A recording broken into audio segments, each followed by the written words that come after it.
Nuo mūsų vidinės būsenos, nuo to, kaip mes jaučiamės, kuriasi mūsų gyvenimas, kuriasi visa realybė, tikrovė, įvykiai.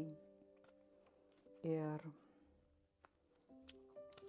pirma kaladė bus palaiminimo angelų.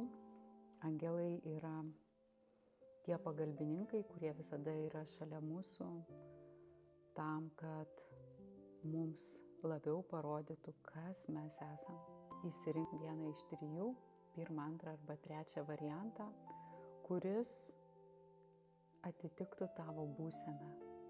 Arba kokios būsenos tau dabar labiausiai reikia. Tai pirmas variantas, antras ir trečias. Ir prie jų dar pridėsiu ir taro korteles kaip aiškinimą. Tai pirmas variantas, antras ir trečias. Pirmas variantas. Rafaelis, šiuo metu labiausiai reikia gydymo. Rafaelis yra tas arkangelas, kuris atsakingas už gydymą. Ir angelai skirtingai nei žmonės, jie turi labai atsakingas pareigas ir kurias tik vykdo.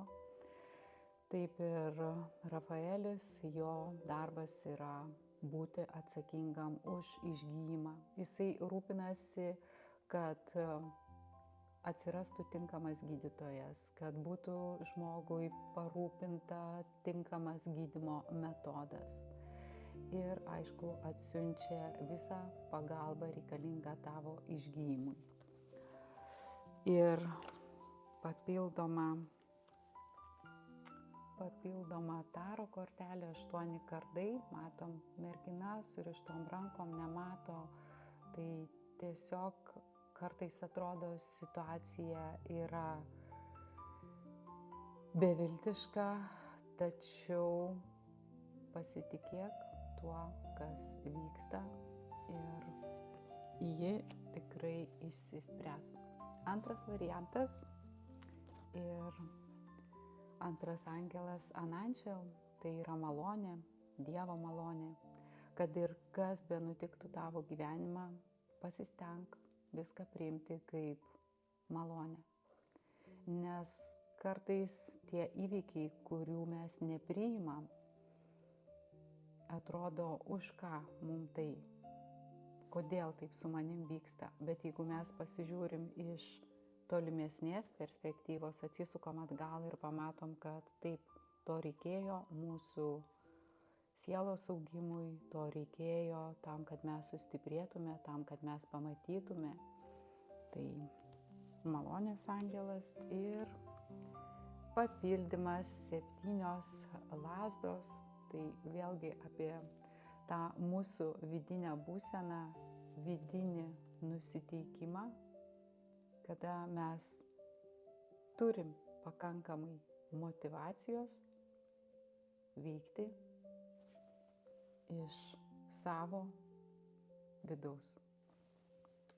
Ir trečia kortelė, trečias angelas, Tamera, susijusi su atleidimu. Ir pirmiausia, tai šitas angelas sako, viešpats yra gailestingas. Pirmiausia, būk gailestingas sau. Ir neplak savęs už prisigalvotus, nebūtus dalykus. Gyvenimas yra nuostabus. Ir pirmą, atleisk sau. Ir pažiūrėkim, kokia šalia taro kortelė. Hierofantas arba žynys vyriausias ir šitoj kaladėje jisai matom šypsosi. Jisai šypsosi todėl, kad jisai žino, kad viskas bus gerai. Hierofantas yra apie autoritetus, apie mokytojus ir apie žinias, apie moralę, apie etiką. Todėl atkreipk dėmesį, ar kartais tai nėra už tai ko tu savo negali atleisti, tavo kažkoks vidinis įsitikinimas, vidinis žinojimas, kuris galbūt nėra teisingas. Tai gražios dienos, gražaus likusio mėnesio ir sąmoningai pasirinkdamas savo būseną, iš kurios tu veiki, gali sukurti tokią realybę, kuri tau reikalinga šiandien.